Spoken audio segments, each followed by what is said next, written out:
হ্যাঁ বাবা, বলো। সমু, তুই খবরটা কি শুনেছিস? হ্যাঁ বাবা, খবরটা না একটু আগে আমি পড়ছিলাম।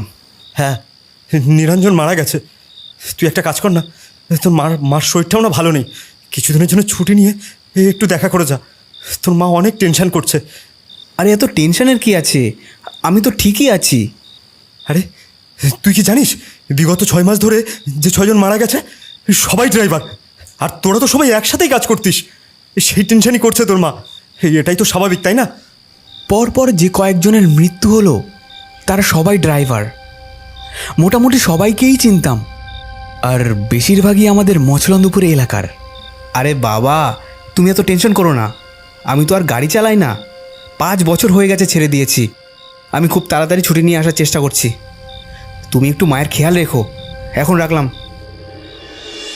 বেশ কিছু দিন কেটে গেল।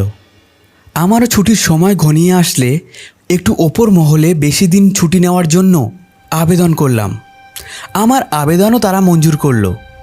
আজ সন্ধ্যা অবধি আমার শেষ ডিউটি। দেখলাম রাত্রি 8টা 8-এর ট্রেনটা যদি আমি ধরতে পারি তাহলে ভালোভাবেই বাড়ি পৌঁছতে পারবো।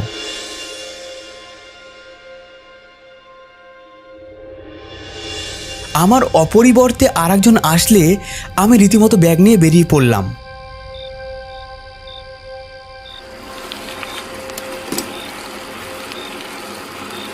সম্পূর্ণ লং ভিডিওটি দেখতে আমাদের চ্যানেলে প্রবেশ করুন। ভিডিওটি পার্ট 1 এবং পার্ট 2 হিসেবে আপলোড করা হয়েছে। অবশ্যই চ্যানেলটি সাবস্ক্রাইব করতে ভুলবেন না।